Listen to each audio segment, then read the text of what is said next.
हरे कृष्णा। सभी भक्तों का स्वागत है हमारे आज के गीतामृत कार्यक्रम में। काफ़ी अरसे बाद हम हमारा गीतामृत कार्यक्रम फिर से रिज्यूम कर रहे हैं। मैं पर्सनली क्षमा मांगना चाहूँगा, कुछ निजी स्वास्थ्य कारणों की वजह से इतने अरसे से काफ़ी लंबे समय से हमारा गीतामृत नहीं हो पाया। तो आप लोगों को याद होगा कि हम कौन से अध्याय पर हैं? चौथे अध्याय पर। तो ऑब्वियसली थोड़ा सा रिकैप तो करना होगा, क्योंकि हम लोग सब कलयुगी जीव हैं और इतने अरसे बाद जब हम रिज्यूम कर रहे हैं तो स्वाभाविक तौर पर हमें कुछ न कुछ थोड़ा बहुत यहाँ वहाँ कुछ याद होगा। तो उस फ्लो में हम रहें कि कहाँ पर हमने ये चौथा अध्याय दिव्य ज्ञान की व्याख्या जो भगवान कर रहे थे, हमने कहाँ पर वो श्रृंखला छोड़ी थी, वहाँ से हम शुरू करें। परंतु उससे पहले एक ये जो भगवान श्री कृष्ण और अर्जुन के बीच जो संवाद चल रहा है, ये क्या केवल एक संवाद है? क्या केवल ये एक वार्तालाप है जिसे भगवत गीता ये एक नाम दे दिया है? तो भगवत गीता दो चीजें यदि हम सारांश रूप में समझना चाहें तो, एक तो है भगवत गीता को गीतोपनिषद कहा है, ये उपाधि दी है। हालांकि भगवत गीता ये महाभारत का एक भाग है, एक अंग है,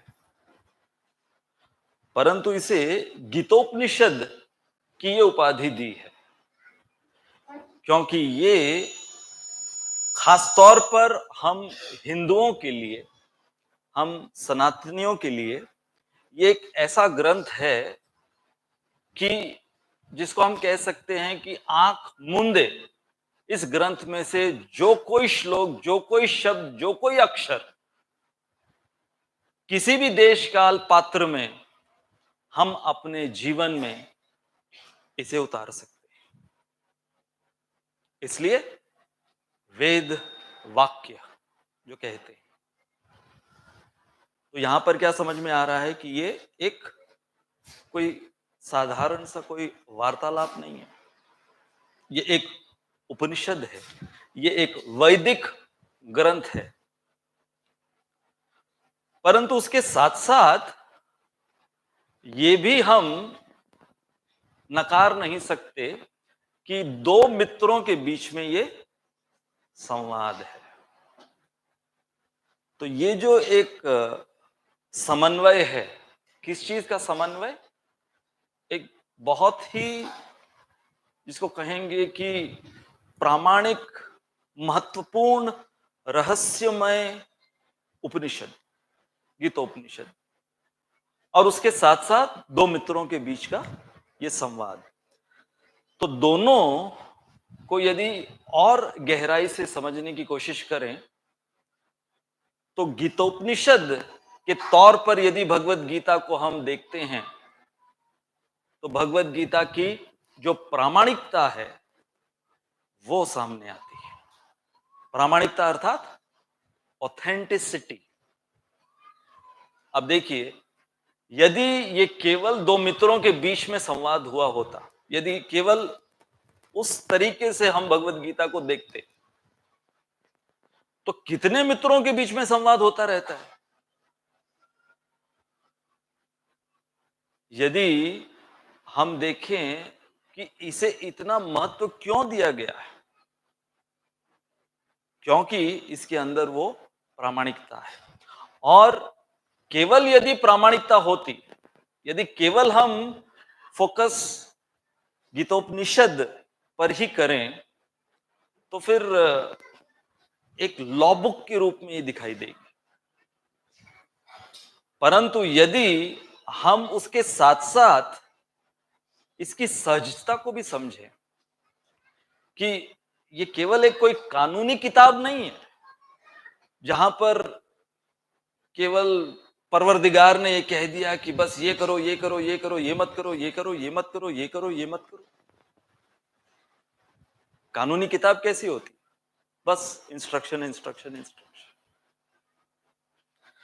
परंतु उसके साथ साथ भावनाएं हैं, दो व्यक्तियों की भावनाएं, और केवल वो कोई साधारण व्यक्ति नहीं है,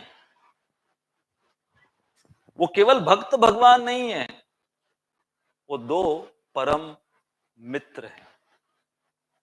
तो मित्र का संवाद ये हमारे लिए बहुत ही उसको सहज बनाता है समझने के लिए, और हमें उत्सुक करता है जानने के लिए कि अरे भाई, ये ऐसे दो लोगों के बीच में जो संवाद हुआ, जो अपने जमाने के इतने घनिष्ठ मित्र रहे। अब देखिए,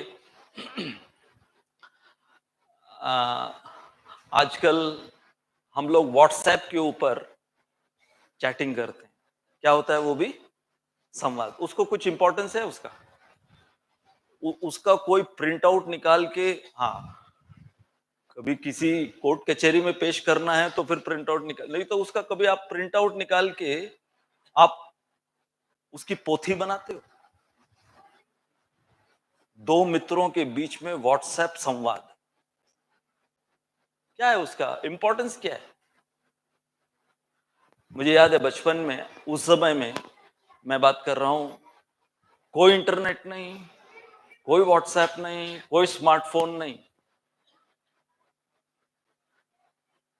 तो व्हाट्सएप का प्राचीन काल का वर्जन क्या था?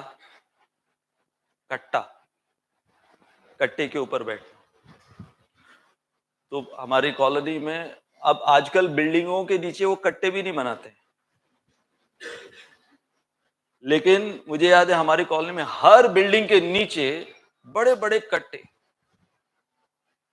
तो हम तो बच्चे स्कूल से आने के बाद में हम हमारे ग्राउंड पर खेलने जाते थे, और कॉलोनी की उस बिल्डिंग की जितनी महिलाएं, जिनको हम आंटियां बोलते थे, वो सब शाम के समय आती थी कट्टे पर, कट्टे पर चर्चा। और अक्सर मुझे ताज्जुब होता था कि हम लोग 4-5 घंटे बाद लौटते थे, तब तक बैठक जमी हुई है। इतनी बातें क्या करते हैं एक ही जगह पर? और उनकी जगह भी फिक्स होती थी कि ये पर्टिकुलर आंटी की यही जगह होगी, वो अपने सब्जियां भी ले आएगी नीचे काटने के लिए। प्राण जाए पर कट्टा ना जाए। अब उसका वर्जन क्या आ गया है? व्हाट्सएप। अब कट्टे गए, अब प्राण जाए पर व्हाट्सएप चैट न जाए, वहां पर शुरू।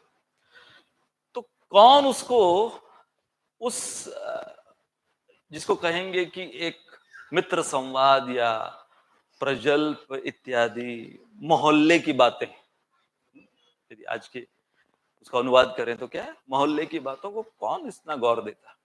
परंतु ये अर्जुन और भगवान श्री कृष्ण, इन दो मित्रों के बीच का जो संवाद था, ये सहज भी था, और सहज होने के साथ साथ इसके अंदर जो उपनिषदिक प्रामाणिकता थी वो भी। तो ये कॉम्बिनेशन समझना बहुत जरूरी है हमें। तो ये मैंने थोड़ी सी पार्श्वभूमि की, ताकि हम थोड़ा मूड में आ जाए, है ना? होता है ना, मूड में आना चाहिए ना, समा बनना चाहिए। तो तीसरे और चौथे अध्याय, हर एक, क्योंकि मैं क्यों बताया आपको कि ये एक संवाद है, क्योंकि जब संवाद होता है तो संवाद में कुछ लिंक्स जुड़ते हैं। जो प्रामाणिक संवाद होते हैं, उन संवाद में अगर आप उसका ट्रांसक्रिप्शन देखो, तो यदि किसी ने कुछ पूछा है तो उस प्रश्न का उत्तर उस सामने वाला व्यक्ति दे रहा है, और फिर उस प्रश्न के उत्तर पर यदि एक और सवाल खड़ा हुआ है, तो वो जो पूरा लिंक है, वो हमें ध्यान में रखना चाहिए। तो तीसरे अध्याय के अंत में भगवान श्री कृष्ण ने जो हमारे हृदय के अनर्थ हैं, खास तौर पर काम एष, क्रोध एष, रजोगुण समुद्भव, महाशनो महापापमा विद्ये नाम इह वैरिणाम, इन श्लोकों से तीसरा अध्याय समाप्त होता है, जिसके अंदर भगवान बता रहे हैं कि काम और क्रोध के वजह से ये जो धधकती अग्नि है, ये एक ऐसा धुआं प्रकट करती है कि काले बादल छा जाते हैं और ज्ञान रूपी जो सूर्य है वो ढक जाता है इन काले बादलों की वजह से। तो ज्ञान जब ढक जाता है तो अंधकार में व्यक्ति जो है वो गलत कार्य करने लगता है। तो अब प्रश्न ये है कि वो ज्ञान रूपी सूर्य का उदय पुनः कैसे हो। कनेक्शन समझ रहे हैं आप? थर्ड चैप्टर का एंड इन श्लोकों से और इन प्रश्नों से। तब फिर चौथा अध्याय प्रारंभ होता है। भगवान अर्जुन को सुना रहे हैं कि कैसे इस दिव्य ज्ञान को प्राप्त किया गया है प्राचीन काल में भी। तो कौन से श्लोकों से प्रारंभ होता है चौथा अध्याय? इमं विवस्वते योगम प्रोक्तवान अहम अव्ययम। भगवान कहते हैं, श्री भगवान वाच, कि मैंने वही दिव्य ज्ञान जो खो जाता है, अंधकार आ जाता है, वही दिव्य ज्ञान मैंने सूर्यदेव विवस्वान को दिया था। तो एवं परंपरा प्राप्तम, फिर परंपरा के द्वारा वो दिव्य ज्ञान नीचे आता गया, परंतु योग नष्ट परंतप, वो लुप्त हो गया। तो फिर अर्जुन का प्रश्न कि हे भगवान, उस समय तो उनको भगवान के रूप में एड्रेस नहीं कर रहे थे, तो अर्जुन ने पूछा कि परंतु हम दोनों तो हम उम्र के हैं, आप कह रहे हो कि आपने विवस्वान सूर्यदेव को ये ज्ञान दिया। सूर्यदेव तो अनादिकाल से हैं, परंतु आप तो अब मेरे सामने ही तो आप सब कुछ आपका मैं जानता हूं, आप कहाँ पैदा हुए, कहाँ पले बड़े, इत्यादि इत्यादि। तो भगवान सोचने लगे, अर्जुन हल्के में ले रहे हो मुझे, हाँ? क्योंकि अभी तक विश्वरूप देखा नहीं है ना, अभी तक चौथा अध्याय है। तब फिर भगवान अर्जुन को बताने लगते हैं स्वयं के विषय में। भगवान कहते हैं, बहुनी में व्यतीतानि वर्तमानानि च अर्जुन, कि हे अर्जुन, बहुत से जन्म तुम्हारे और मेरे और सूर्यदेव के भी हो गए, तुम भूल चुके हो, मैं नहीं भूला। अच्छा, फिर आगे बताते हैं, अजोपि सन अव्ययात्मा भूतानाम ईश्वरोपि सन, कि मैं अज हूं, मैं अपने स्वयं की माया से प्रकट होता हूं, अव्ययम, मैं अव्यय हूं, इत्यादि इत्यादि।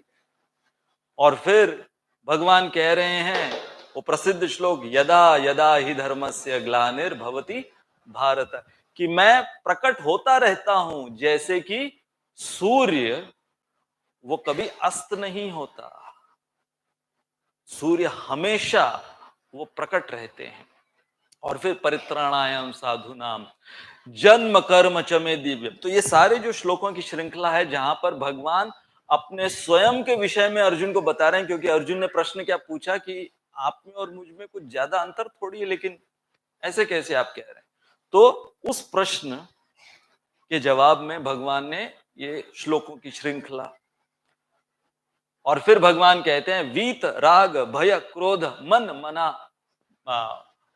मन मना भवम आश्रिता पूता मद भावम आश्रिता, कि जो मेरा आश्रय ग्रहण कर लेता है वो दिव्य ज्ञान को प्राप्त होता है और मेरे भाव को प्राप्त होता है। अब यहां पर दिव्य ज्ञान, ये जो अध्याय का शीर्षक है, वहां से आपको समझ में आ रहा है कि दिव्य ज्ञान भगवान कैसे ला रहे, बार बार बार बार बार बार।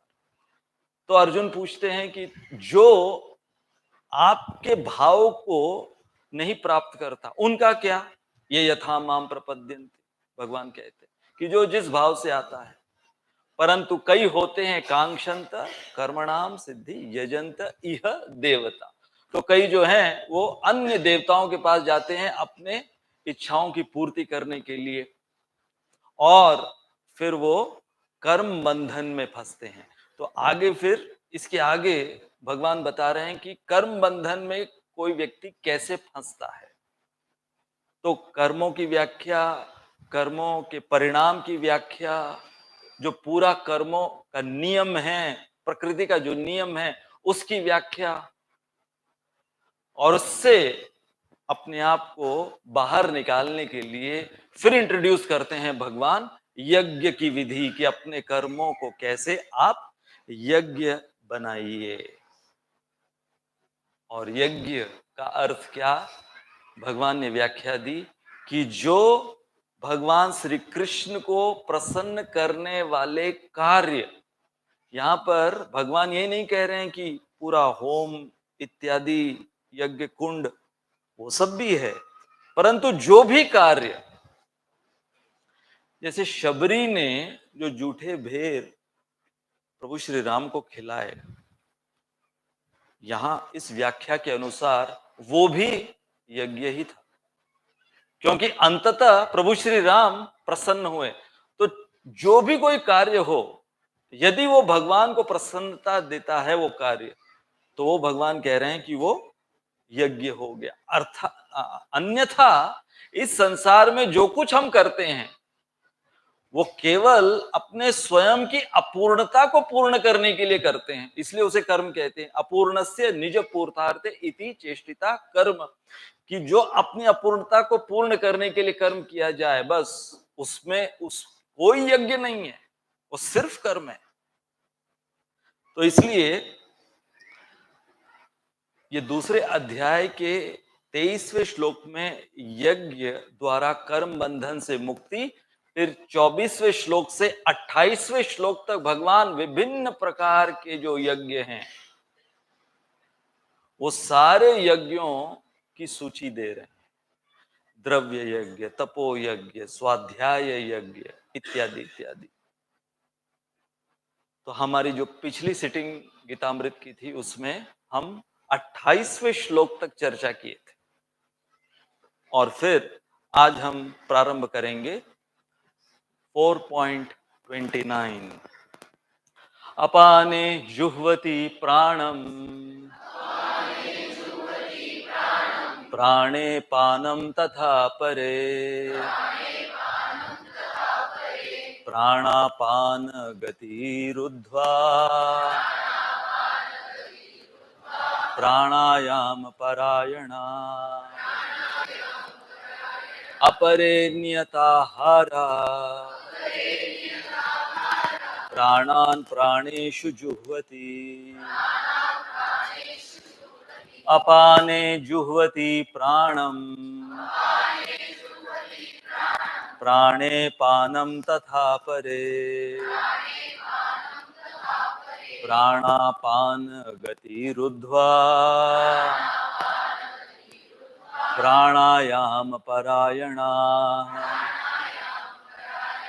अपरे नियताहारा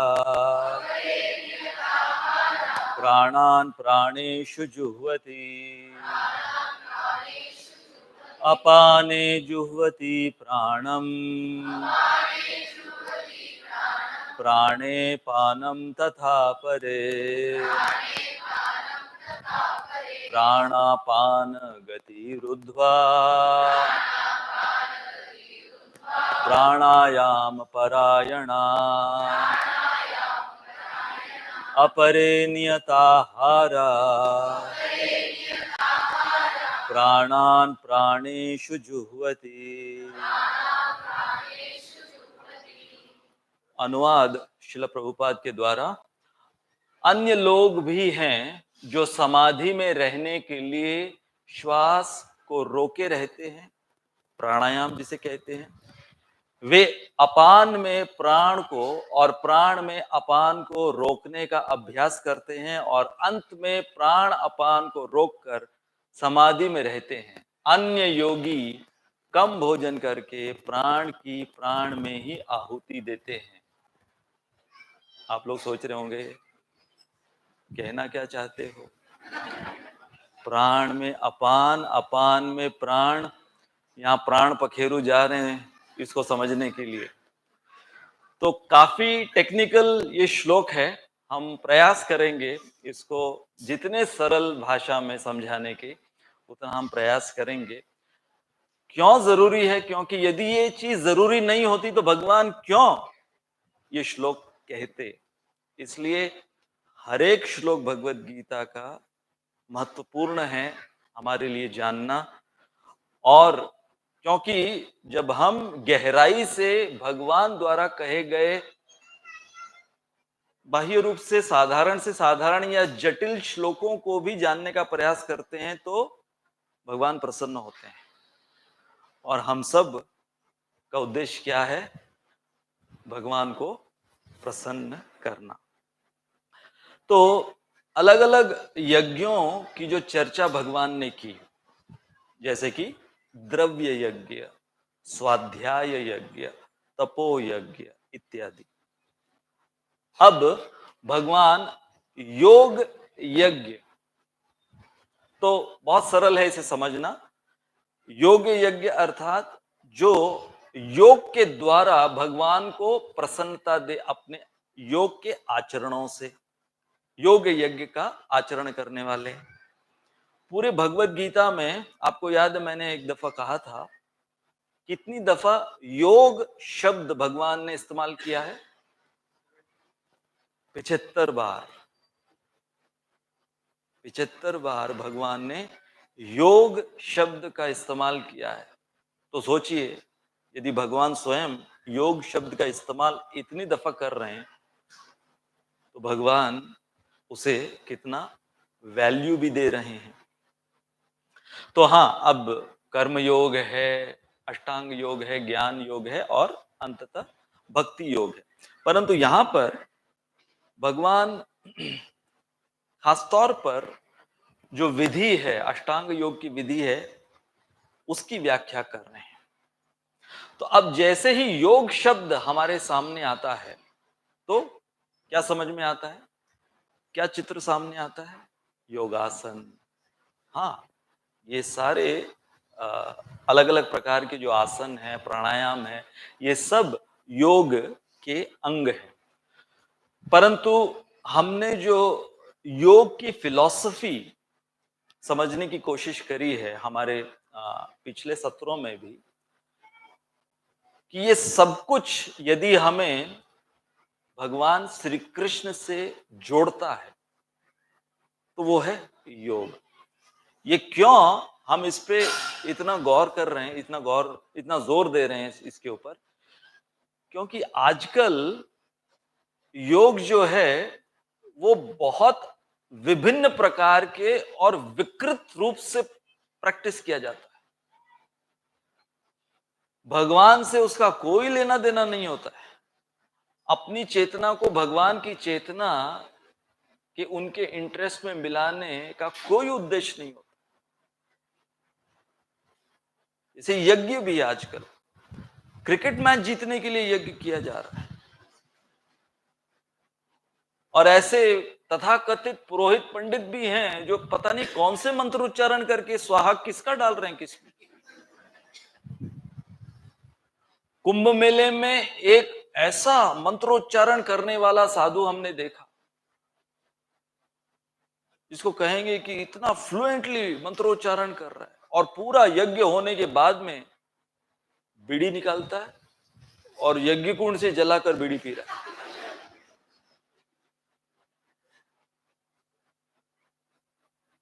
तो ये है कलयुग का हाल।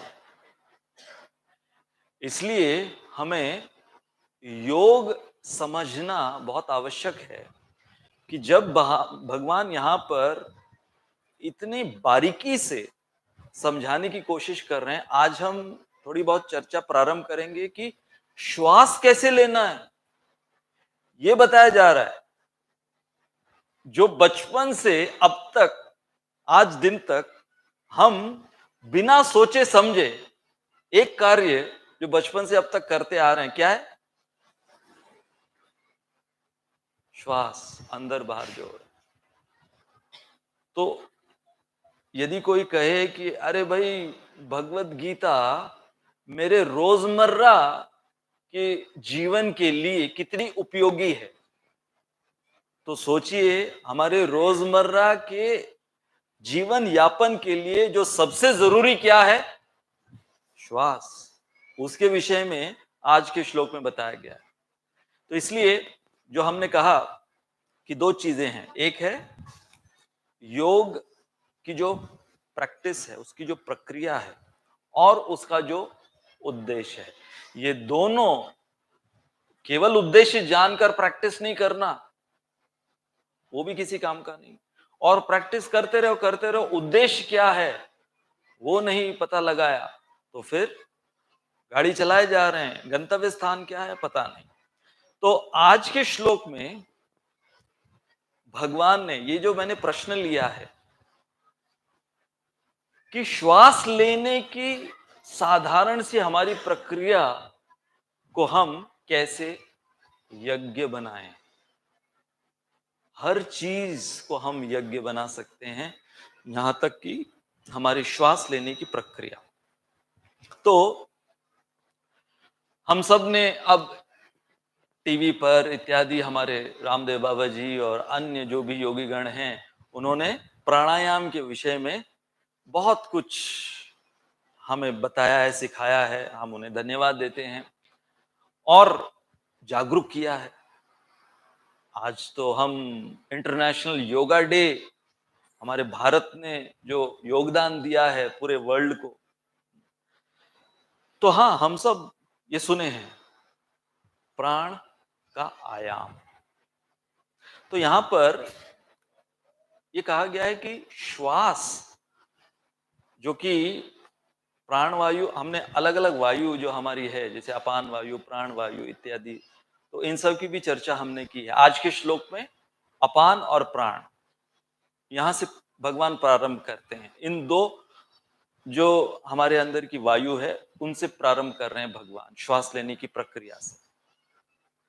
तो प्राणायाम का अर्थ क्या होता है कि श्वास की जो विधि है उस पर नियंत्रण।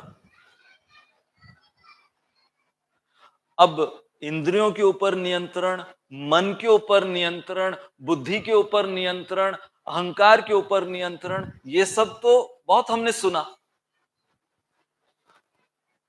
अब आप लोग कहेंगे कि अरे भाई, सांस भी नहीं छोड़ रहे आप, वो तो मेरे मर्जी से लेने दो मुझे, बाकी सारी चीजें तो आप अपनी मर्जी से, आपके भगवान की मर्जी से कराना चाहते हो।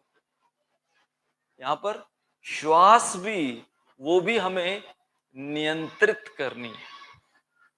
तो ये जो शब्द है आयाम या नियंत्रण, ये पहले समझना आवश्यक है, क्योंकि भगवत गीता में ही भगवान ने एक शब्द इस्तेमाल किया है 3 अध्याय में, निग्रहम किम करिष्यति। बहुत सिमिलर लगेंगे आप। एक शब्द है निग्रह और एक शब्द है नियंत्रण। तो निग्रह और नियंत्रण में अंतर क्या है? निग्रह का अर्थ अंग्रेजी में यदि उसको अनुवादित करें, सप्रेशन, दबा के रख। परंतु नियंत्रण या प्राणायाम, प्राणों का आयाम अर्थात कंट्रोल। तो नियंत्रण और कंट्रोल में ये अंतर, सॉरी, सप्रेशन और कंट्रोल अर्थात निग्रह और नियंत्रण। जैसे एक आयुर्वेदिक डॉक्टर से मैंने सुना कि ये जो पार्किंसंस डिजीज होता है, हम सब जानते हैं पार्किंसंस डिजीज, जिसके अंदर हाथ पैर कांपने लगते हैं। तो एक आयुर्वेदिक डॉक्टर ने इसकी पुष्टि करी है कि 99% ये पार्किंसन डिजीज, इसकी उत्पत्ति कहां से होती है? Suppressed anger. जीवन भर तक जिसने अपने क्रोध को सप्रेस सप्रेस दबा दबा के रखा है, बहुत क्रोधी स्वभाव का है, लेकिन उसको दबा के रखता है, दबा के रखता है, निग्रह। तो बुढ़ापे में क्या होता है? जैसे होता है ना, जब कोई गुस्सैल होता है आदमी, तो हाथ पैर बहुत कांपते हैं ना उसके, वो होठ भी थरथराने लगते हैं। लेकिन उस समय यदि उसने वो गुस्से को सही दिशा नहीं दी, सप्रेस करके रखा जीवन भर। दो व्यक्ति चर्चा कर रहे थे कि कैसे उनकी पत्नियों के गुस्से के वजह से वो परेशान। तो एक ने कहा, पिछले 10 सालों से मेरी पत्नी बिल्कुल भी मुझ पर गुस्सा नहीं करती। तो ये मित्र ने पूछा, भाई मुझे भी बता, 10 सालों से बिल्कुल भी नहीं करती, तो क्या नुस्खा? तो उसने कहा कि 10 साल पहले बहुत गुस्सा करती थी, तो एक दिन गुस्से करते करते मैंने उसको कह दिया, प्रिय, ये बात बहुत नॉर्मल है कि बुढ़ापे में गुस्सा आ जाता है। जैसे ही मैंने वर्ड यूज किया बुढ़ापे में अक्सर लोगों को गुस्सा आ जाता है। बस वो दिन था और आज का दिन, वो कोई चू चपड़ नहीं करती।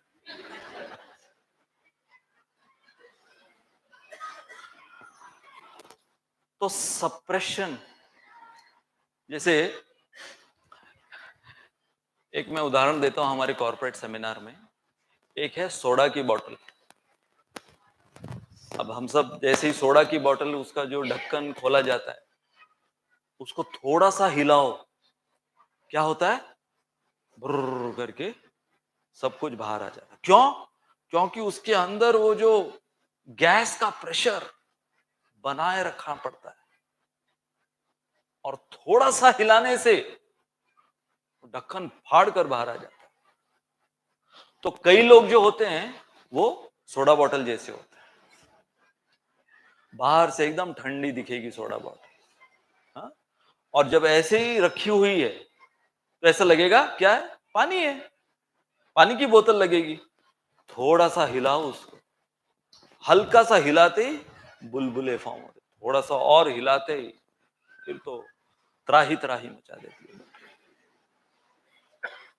और एक है बिस्लरी, मिनरल वाटर, H2O खाली। उसको कितना भी हिलाओ आप, जोर जोर से हिलाओ, उसको झकझोर दो पूरा, कुछ बाहर ऐसे नहीं है, जब तक आप उसको उड़े लोगो नहीं, बाहर नहीं निकालो कुछ। तो कई व्यक्ति होते हैं वो बिस्लरी बॉटल की तरह होते हैं, कई होते हैं सोडा बॉटल, और कई होते हैं उसके अंदर गैस होता है लेकिन ढक्कन खोल के कोई रख दिया जाता है तो गैस अपने आप निकलते जाता है, निकलते जाता है धीरे धीरे। ये कौन सा केस है? जब जीवन के थपेड़े पड़ते हैं ना, गुस्सा है लेकिन अभी गैस निकलते जा रहे, निकलते जा रहे, करें क्या? और कोई चारा नहीं है। एक हमारे पहले के सेमिनार्स में हम एक छोटी सी कथा सुनाते थे। एक साधु महात्मा, उनका रोज का नियम था कि वो गंगा स्नान करते और उसके पश्चात फिर अपनी साधना प्रारंभ करते गंगा के तट पर। रोज की उनकी साधना थी, नियम था उनका। एक व्यक्ति जो इन सब पर कोई विश्वास नहीं करता था, नास्तिक प्रकार का व्यक्ति था, तो उसने देखा कि रोज ये साधु बाबा गंगा स्नान करने के बाद अपनी साधना वगैरह प्रारंभ करते हैं, अर्थात शुद्ध होने के बाद।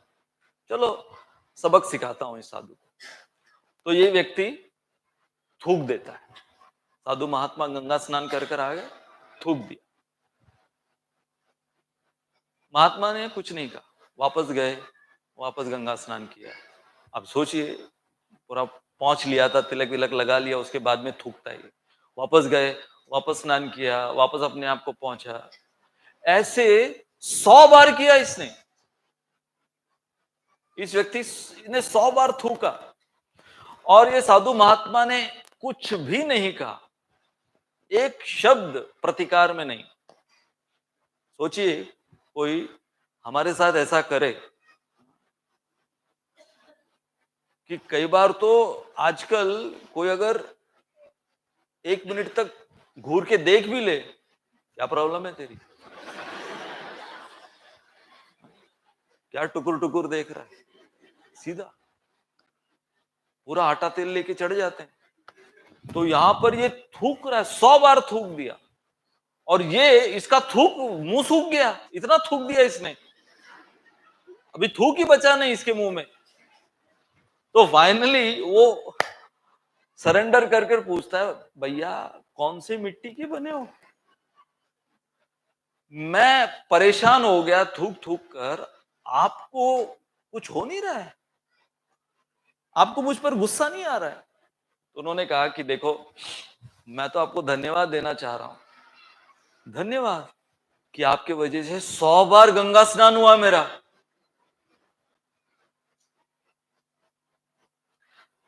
अब ये जो लेवल है,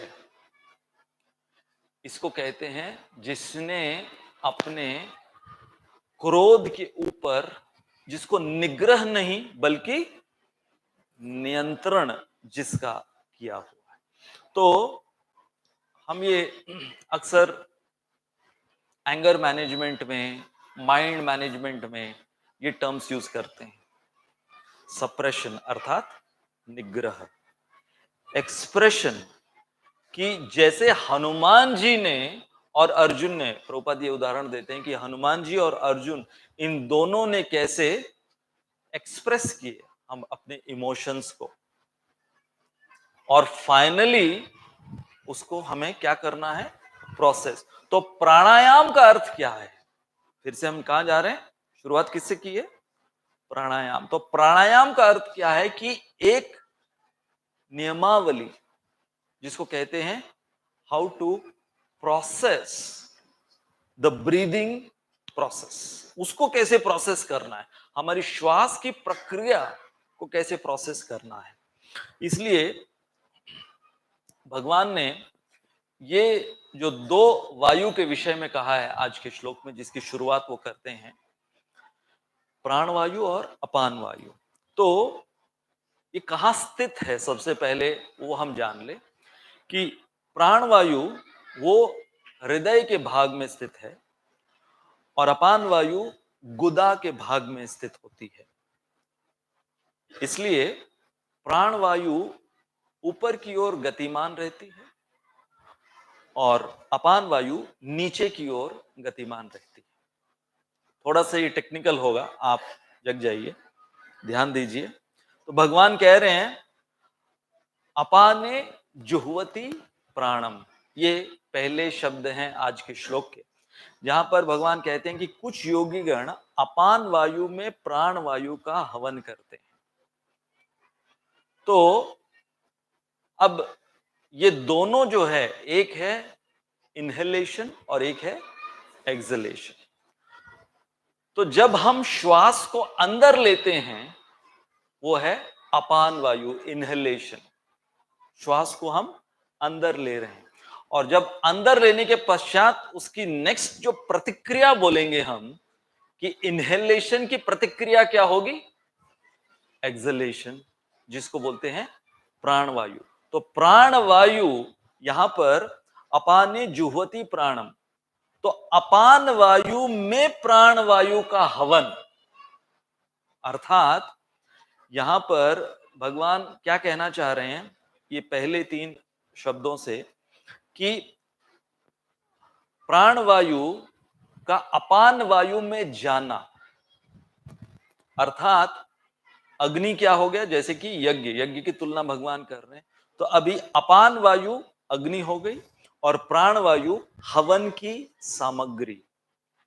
जैसे कि किसी भी यज्ञ में अग्नि में हम उस हवन की सामग्री डालते हैं, तो यहां पर भगवान कह रहे हैं कि इस श्वास की प्रक्रिया में जो कि अपान वायु है, जो कि हम अंदर ले रहे हैं, वो अंदर लेने वाली अपान वायु में जब प्राण वायु अपने आप को समर्पित करती है, वो है अपाने जुह्वति प्राणम। फिर आगे भगवान कहते हैं प्राणे अपानम तथा अपरे। कुछ योगीगण प्राणवायु में अपान वायु का हवन करते हैं। तो जैसे हमने ये प्रक्रिया समझी, वैसे ही ठीक विपरीत ये प्रक्रिया, जहां पर अब अग्नि प्राणवायु बन जाती है और अपान वायु हवन की सामग्री। तो ये सरल है समझना। अब इसमें जो योग के अनुसार जो हमने कहा कि इनहेलेशन, अपान मतलब जब हम श्वास को भीतर लेते हैं, उसे पतंजलि योग सूत्र के अनुसार उसको कहते हैं पूरक, और एक्सलेशन को उसको कहते हैं रेचक। और हमारे अगले सिटिंग में हम कुंभक की चर्चा करेंगे। बहुत महत्वपूर्ण है कि ये पूरक और रेचक तो हम यहां पर दिन रात बिना सोचे समझे कर ही रहे हैं। श्वास को अंदर लेना छोड़ना ये तो कर ही रहे हैं, परंतु उस श्वास को अंदर कैसे लेना है और उस श्वास को कैसे छोड़ना है, ये थोड़ी बहुत चर्चा हम करेंगे। और फिर उसके पश्चात उसको रोक कर कैसे रखना है, वो है कुंभक। तो प्राणायाम जब कोई करता है नियमित रूप से, तो अर्थात प्राणों पर नियंत्रण का लाभ क्या है? सबसे पहले आयु। जो कुछ हमें करना है उसका पूरा जो लेखा जोखा है, हमारी आयु कितनी है उस पर निर्भर करता है ना। जैसे हम लोगों ने क्या कुछ प्लान नहीं कर रखा होगा कि हम अगले हफ्ते क्या क्या करेंगे, गर्मियों की छुट्टियां आ रही है, हाँ, अगले महीने क्या क्या करेंगे, 6 महीने बाद क्या क्या करेंगे। बहुत से ऐसे प्लान बना के रखे।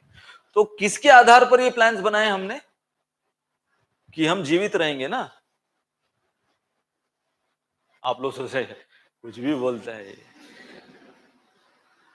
तो किसके आधार पर हमने प्लान बनाया है कि आयु। आयुर्वेद मतलब जो वेद आपकी आयु को बढ़ाए। और कितना हम बर्थडे पर, चाहे वो 60 साल का कोई हो जाए, फिर भी तुम जियो हजारों साल, दिन हो 50,000, वो बेचारा मोमबत्ती बुझा नहीं पा रहा है।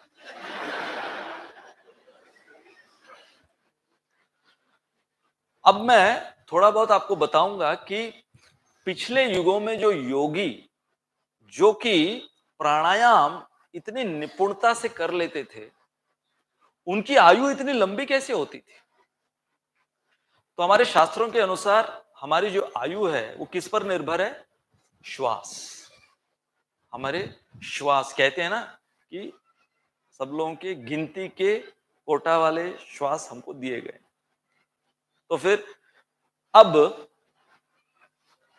जिसको कहेंगे तकरीबन एक दिन में 24 घंटे में हम 25,000 बार श्वास लेते हैं। कितना? तकरीबन 25,000 बार एक दिन में 24 घंटे में। अब कई योगी होते हैं, वो अपने इंद्रियों के ऊपर, अपने श्वास के ऊपर इतना नियंत्रण पा चुके हैं कि उनको दिन में केवल एक श्वास ही काफी है। कितना? एक श्वास काफी है उनके दिन भर की गाड़ी चलाने के लिए। बस इतना उन्होंने योग सिद्धि से कंट्रोल पा लिया है। तो अब देखिए, यदि एक योगी ने एक श्वास पर दिन में जी रहा है वो, तो उसने कितनी श्वास बचा ली है? तो सोचिए कि 25,000 दिन बढ़ गए उसके, है ना? समझ में आ रहा है गणित आपको?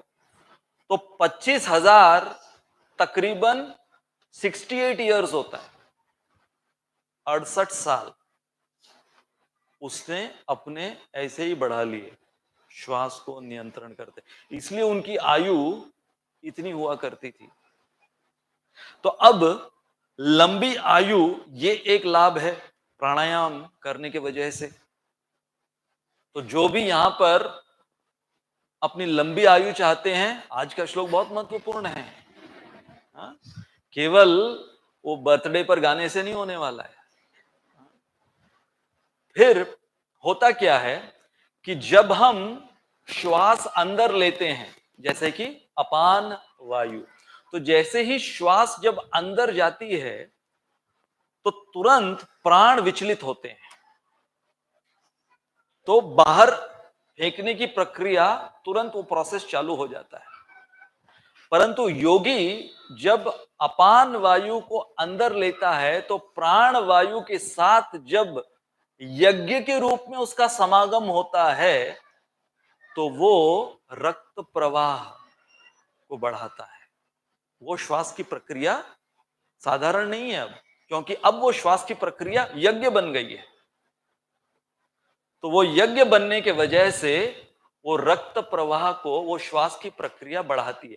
और जब रक्त प्रवाह हमारे शरीर में सही रूप से होता है तो हमारा मन स्थिर होता है। तो ये जो साइंटिफिक, अगर हम कहें कि बहुत वैज्ञानिक तरीके से श्वास पर नियंत्रण लाने से मन कैसे कंट्रोल होता है, क्या कनेक्शन है इसका, तो पतंजलि योग सूत्र के अनुसार ये कनेक्शन बताया है कि ऐसे ही बिना सोचे समझे इंजन की तरह सांस अंदर बाहर करने से कुछ नहीं होने वाला है। हाँ? उसको यज्ञ में परिणित करना है आपको, आपके श्वास को अंदर बाहर करने में यज्ञ में परिणित करना है, और इसके वजह से मन स्थिर होता है। तो जब मन स्थिर होता है तो फिर चिंता मुक्त जीवन, ये सब आपस में कनेक्टेड हैं। इस संसार में हमारा अधिकांश समय ऐसी चिंताओं, व्यर्थ की चिंताओं के वजह से हम गंवा देते हैं समय। सोचिए, योगी अपने श्वास को कंट्रोल कर कर, रक्त प्रवाह और मन को कंट्रोल कर कर, चिंता मुक्त जीवन जीकर वो क्या कर रहे हैं, समय का सदुपयोग कर रहे हैं। इसलिए जब शंकराचार्य जैसे वो श्लोक कहते हैं ना, बालस्तावत क्रीड़ा सकता, तरुणस्तावत तरुणी सकता, वृद्धो तावस चिंता, चिंता से आसक्त, बचपन खेल में बीता, जवानी नींद भर सोया, बुढ़ापा देख कर रोया, किस्सा वही पुराना है। क्योंकि शंकराचार्य जी ने कहा है, और शंकराचार्य जी से पहले प्रहलाद महाराज ने कह दिया। तो क्या है, आजकल तो बचपन से चिंता। एक वो कौन सा व्हाट्सएप पे वीडियो वायरल हुआ था, छोटा सा बच्चा रो रहा है, ऐसे फूट फूट कर रो रहा है, और माँ ने वीडियो बनाया, रो क्यों रहा है, बोल रहा है मेरी शादी कब होगी, कब होगी, कब होगी। माँ, अब अगर आप बिना ऑडियो के वो देखोगे तो ऐसा लग रहा है कि जैसे कोई बहुत अत्याचार कर रहा है बच्चे के ऊपर। आप लोगों ने देखा हो, मेरी शादी कब होगी, और वो सीरियसली रो रहा है, बोल रहा है मैं बड़ा हो जाऊंगा तो बचेंगी क्या कोई लड़कियां शादी करने के लिए। और वो कह रहा है आपको तो पापा मिल गए, मुझको कोई मिलेगी क्या, ऐसे पापा को आप मिल गए, जो भी कुछ। तो उसकी सीरियस चिंता चल रही है वो। तो सब लोग की कुछ ना कुछ चिंता है, इसकी शादी नहीं हो रही उसको चिंता है, शादी होने के बाद और ज्यादा चिंता, अब क्या करूं। बच्चा नहीं हुआ उसकी चिंता, बच्चा होने के बाद में और ज्यादा चिंता। नौकरी नहीं मिली उसकी चिंता, नौकरी मिलने के बाद में अब बॉस की चिंता, इसकी चिंता, ईएमआई, लोन इत्यादि। चिंता चिंता चिंता से ही हम लोग, इसलिए क्या हो रहा है कि समय का फिर सदुपयोग नहीं कर पा रहे। समय है हमारे पास, लेकिन वो श्वास प्रक्रिया ठीक से ध्यान से नहीं कर रहे हैं, उसके बदले फिर समय का सदुपयोग नहीं कर पा रहे। जिंदगी का ये मैंने एक अजीबो गरीब फलसफा देखा। जिंदगी का एक अजीबो गरीब फलसफा देखा। शामें कटते नहीं, इवनिंग्स, शामें जो हैं वो कटती नहीं और साल गुजरते जा रहे हैं। नहीं समझ में आया आपको? क्योंकि ये जिंदगी का फलसफा है, आप लोगों के लिए होमवर्क है। और फिर आते हैं हम घूम फिर के किस पर, कि वो जो लंबी आयु के लिए एक योगी प्राणायाम की विधि करता है, अपने श्वास प्रक्रिया को नियंत्रण में लाने की कोशिश जो करता है लंबी आयु के लिए, तो ये सब जो बीच में हो जाता है एज अ बाय प्रोडक्ट, तो क्या हो रहा है, उसकी जो लंबी आयु है वो सार्थक बनती है। कि भगवान ने हमें श्वास सब कुछ दिया हुआ है, उसको कैसे लेना है, कैसे छोड़ना है, कैसे उसके ऊपर हमको नियंत्रण प्राप्त करना है, सारी विधियां सब कुछ दिया है। लेकिन यदि हम प्रयास नहीं करेंगे तो ये कुछ भी, अंततः वो आयु भी किस काम की। जैसे 2011 में ये कौन बनेगा करोड़पति में एक व्यक्ति, बिहार से एक व्यक्ति 5 करोड़ जीता, सुनील चतुर्वेदी शायद उसका नाम, 5 करोड़ वो जीता। लेकिन उसको किसी ने सिखाया नहीं कि वो 5 करोड़ का तुम 10 करोड़ कैसे बनाओ। तो कुछ सालों में उसके सारे 5 करोड़ लुट गए, उड़ गए, और वो घर घर जाकर दूध बेच रहा है आज। तो ये मैं क्यों आपको बता रहा हूं कि हम भी इस मनुष्य जीवन में भगवान ने आकर हमको करोड़पति अरबपति बना दिया है, ये बुद्धि देकर, ये मनुष्य जीवन देकर। परंतु यदि उसका सदुपयोग नहीं करेंगे तो ऐसे ही हम एक योनि से दूसरे योनि दर दर भटकते हुए अपना जीवन जो है व्यर्थ गंवा देंगे। तो अब ये आज की हमारी अंतिम स्लाइड है, क्योंकि हम केवल श्वास की प्रक्रिया अंदर बाहर जो जा रही है उसके ऊपर। तो अब पतंजलि योग सूत्र के अनुसार, और भगवान ने जो एक शब्द में कह दिया कि अपान और प्राण, रेचक और पूरक। पूरक अर्थात श्वास को अंदर लेना, रेचक अर्थात श्वास को बाहर छोड़ना। तो इसमें कैसे हम ध्यान पूर्वक इस श्वास की प्रक्रिया को हमें करना चाहिए, इवन हमारे जप के समय। अब हम लोग जो हरे कृष्ण महामंत्र का जप करते हैं हमारी माला के ऊपर, तो इस विधि से यदि हम हमारा जप करेंगे तो जो जो लाभ हमने पूरी सूची देखी, वो सारे लाभ हमें, और उसके ऊपर कृष्ण प्रेम जो प्राप्त होगा वो तो होगा ही। तो सबसे पहले पतंजलि मुनि कहते हैं कि श्वास जब हम ले रहे हैं तो किस पर ध्यान देना है, कि श्वास हमारी एक साथ दोनों नासिका से नहीं जाती है। तो ध्यान देना है कि कौन सी नासिका से ये श्वास हमारी अंदर जा रही है, अर्थात अपान वायु। उसके पश्चात उसके अंदर कोई खिंचाव नहीं होना चाहिए, ऐसे हड़बड़ाहट में हमको वो श्वास नहीं लेना है प्राणायाम करते समय। तो कितना समय, मतलब बैलेंस होना चाहिए। ऐसा नहीं कि जल्दबाजी में अंदर ले लिया और फिर धीरे धीरे धीरे धीरे छोड़, नहीं, उसका भी बैलेंस बताया गया है कि यदि आपने 1 मिनट श्वास अंदर लेने के लिए लिया है तो बाहर छोड़ने के लिए 2 मिनट। जब तक ध्यान नहीं देंगे कि समय कितना लगा रहे हैं आप श्वास को अंदर बाहर करने के लिए, तो उसमें वो आपको रिजल्ट प्राप्त नहीं होने वाला है। अब ये बहुत महत्वपूर्ण है कि ये जो हमने ध्यान पूर्वक कौन सी नासिका से हम श्वास ले रहे हैं, कितना समय लगाकर ले रहे हैं, अब जो हमारा इष्ट मंत्र है उस पर हम कितना गौर कर रहे हैं। हरे कृष्णा कृष्णा कृष्णा हरे हरे, हरे राम राम राम हरे हरे। तो हमारे मंत्र पर ध्यान केंद्रित रखना और फाइनली अपने इष्ट देव पर ध्यान केंद्रित। इसलिए जब ये चारों विधियां होंगी हमारे प्राणायाम में, श्वास के अंदर बाहर लेने में, तब जाकर वो योग या यज्ञ कहलाई जाएगी। तो हमारा शुरुआती प्रश्न क्या था कि आज हम शुरुआत किससे करने वाले हैं? श्वास की प्रक्रिया को यज्ञ कैसे बनाएं।